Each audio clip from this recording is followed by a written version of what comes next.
Have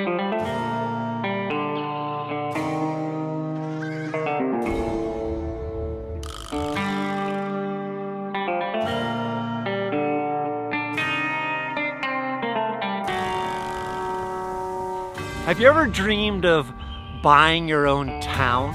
Not a house, not an apartment complex, but an entire town with a church, post office, general store, and a lot more? Well, today you can for only $6.6 million. This is Campo, California, once a railroad town that was site of one of the last great gunfights in the Wild West. And today it's for sale. And I've been given permission to look around all the different buildings. So let's explore Campo and dream up what it could become.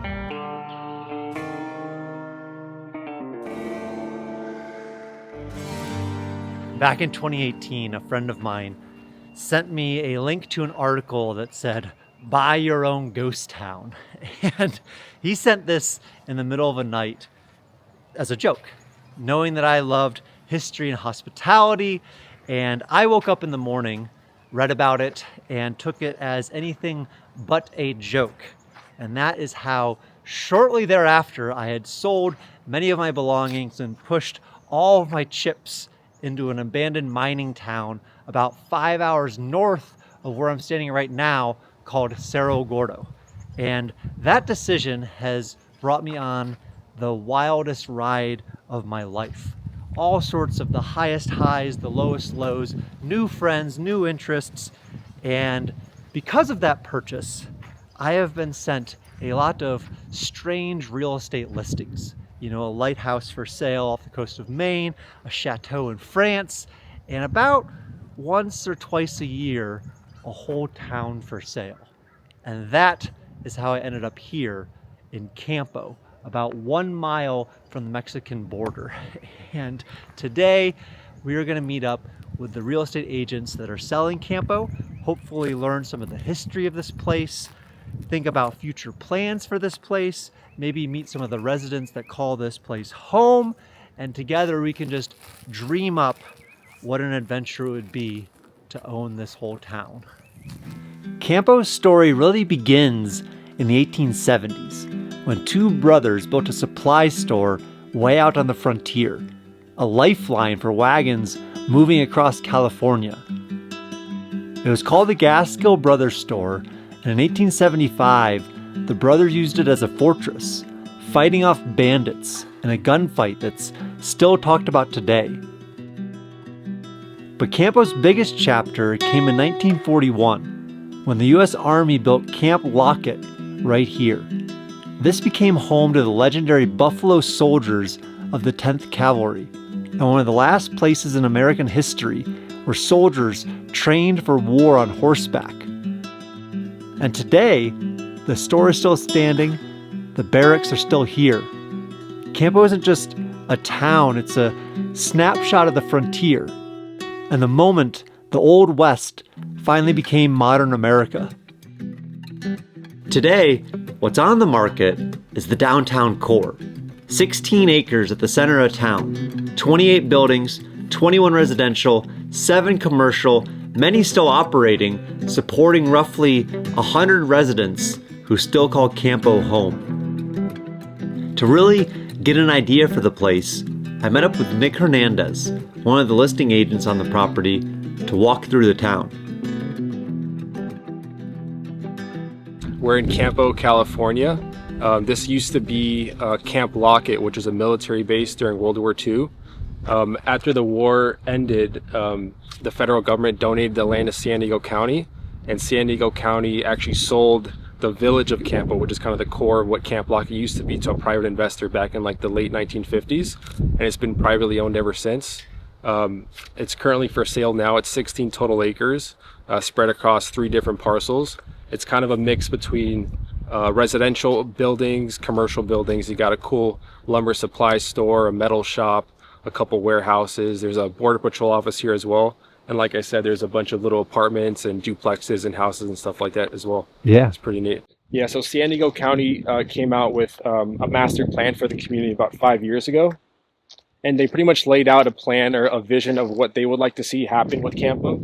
And they pointed out things about keeping like the historical integrity of the place, not overdeveloping it, kind of continuing the appeal and just the originality of how this used to be a military base. But ever since they came out with that master plan, the community still hasn't really had any changes done to it. So we're really looking for somebody to kind of come in here and, you know, put that vision into place. Yeah, so we're on this is the large. We're like pretty much standing right here by the post office, right here. And this is the largest parcel. This is about 9.5 acres, where most of the residential units are. Yeah. Obviously, you've got the VFW and the post office and the church, and then this is actually a little line right here. There's 2 parcels right here. Yep. And this is where most of the commercial tenants are. You got the lumber supply. The first thing that stands out in Campo isn't what's abandoned, it's what isn't.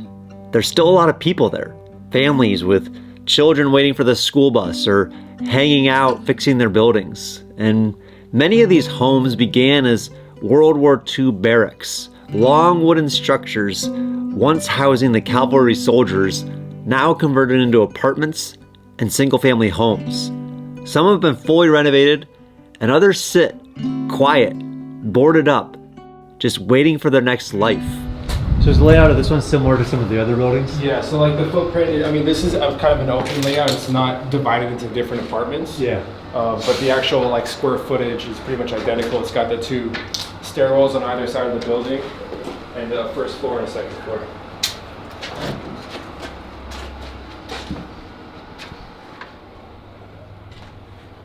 And how many of these structures just like this are?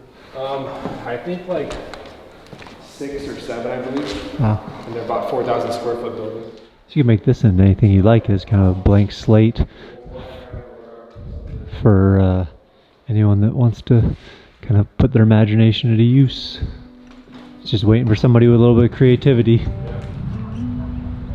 But Campo definitely isn't a ghost town. People still live here, leases remain, and buying Campo isn't just buying buildings, it's inheriting a community. What's it like kind of living here?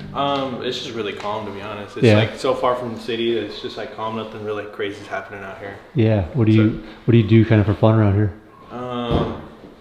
Really just like hang out with friends, or if you like to be home by yourself, that's a good one. Yeah. But if you like more like a people person, want to be out, the best thing is just like hang out with friends, or like go down to like the cafe, try to like just be friends with somebody, talk to somebody. Because besides that, I mean, the only thing is like go out to San Diego. Yeah. Campo is cool. There is a lot of buildings here. There's a lot of potential.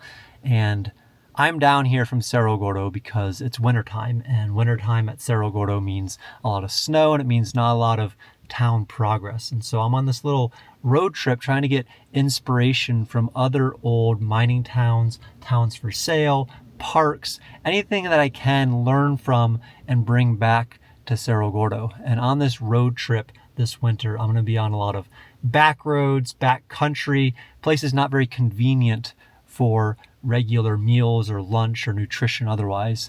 But luckily, I have Huel along for this whole ride. This is a complete meal in a bottle. This thing has 35 grams of protein, 27 vitamins and minerals, 7 grams of fiber, all sorts of good stuff. This is their chocolate peanut butter flavor of their black edition. I've been loving this. I have that on deck. I have their daily greens on deck. This is gonna make my road trip much healthier and a lot more convenient. And if you're out there looking for a convenient meal option, give Huel a shot. They're giving away 15% off your first purchase of $50 or more. All you have to do is use the code Brent at checkout or go to huel.com/Brent. Again, convenient, nutritious, easy to bring with you, meal in a bottle. Huel.com, give it a shot. Let's keep it looking around Campo, California. Tucked among the buildings is a VFW hall, still active. And in a town shaped by the cavalry regiments and military history of Camp Lockett, it feels fitting that veterans still gather there. Just down the street, a Border Patrol outpost operates one of the many commercial buildings. And actually this little parking lot area is where you'll see at night, there'll be a bunch of Border Patrol vehicles parked here. They've got like some above ground fuel stations where they fuel up their trucks. They've got wash stations where they wash their trucks. Yeah. That's kind of like their little parking storage area for Border Patrol. With the international border only a mile away, Campo has always been a border town. Frontier, military, or modern enforcement, and that presence remains today.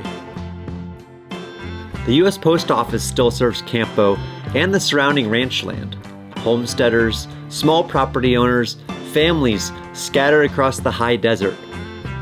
Mail still arrives here. Packages still leave. Even with a place that feels frozen in time, daily life moves forward. There's a small Baptist church in town as well. Sunday services continue. A steady rhythm in a town that's seen more than a century of change.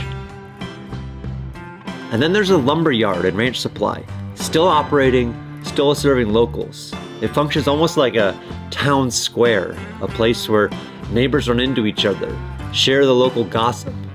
In many small towns, when the hardware store leaves, so do the people. But here, it's still open.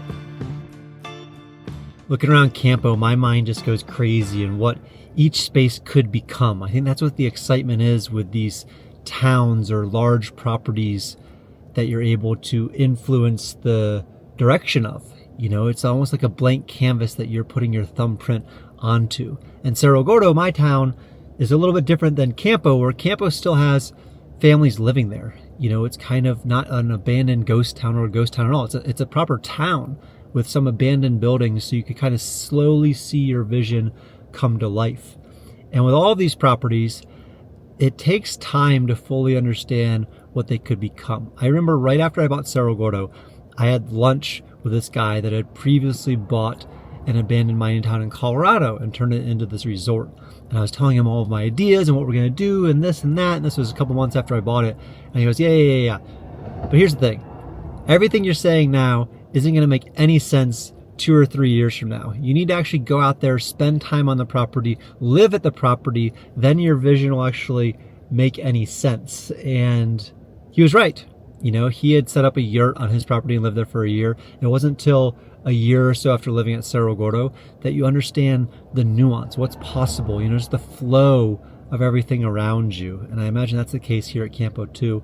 But for me, early impressions as somebody who owns another town, Campo in the positive side has running water. That's huge. You never know how big that is until you don't have running water. It already has a revenue stream. You know, there are people living there that are paying rent that can kind of finance it a little bit as you get it up and going. I'd say it's a big project. These abandoned buildings are going to take a lot of work. You're going to need a war chest beyond the purchase price to actually make anything happen there. You know, how do you make a small fortune after off of buying a town? You start with a large fortune, and I know that myself after Cerro Gordo. But it is interesting, and it is here. And so I hope that somebody out there comes up with some amazing ideas. Let me know down below what you think of. But we're going to keep looking around, but that's my kind of quick take after taking a quick lap around the property. The most iconic structure around Campo isn't the barracks or a historic home. It's the Gaskill Brothers Stone Store, which is now a museum. This is where the entire town's history began. In the 1870s, a band of outlaws led by Cruz Lopez rode into Campo to rob the store and kill the brothers before fleeing south.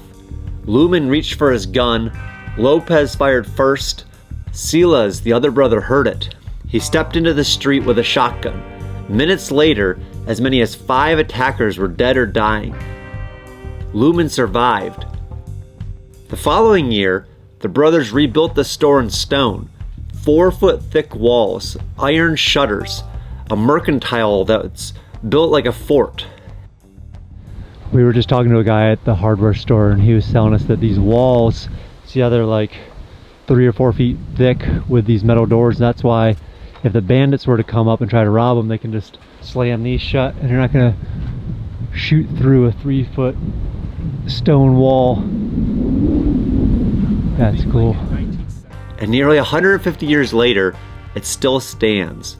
Not just as a museum, but as the place where Campo decided it wasn't just going to disappear quietly. Decades after the gunfire faded, Campo took on another role. In 1941, the U.S. Army built Camp Lockett here, and the soldiers of the 10th Cavalry trained on horseback in these same hills. There were Buffalo Soldiers, African-American cavalrymen serving in a segregated army whose legacy stretched back to the Civil War and whose discipline and service helped shape the American West. Today, their photographs and stories hang in the museum, another chapter layered into the same ground.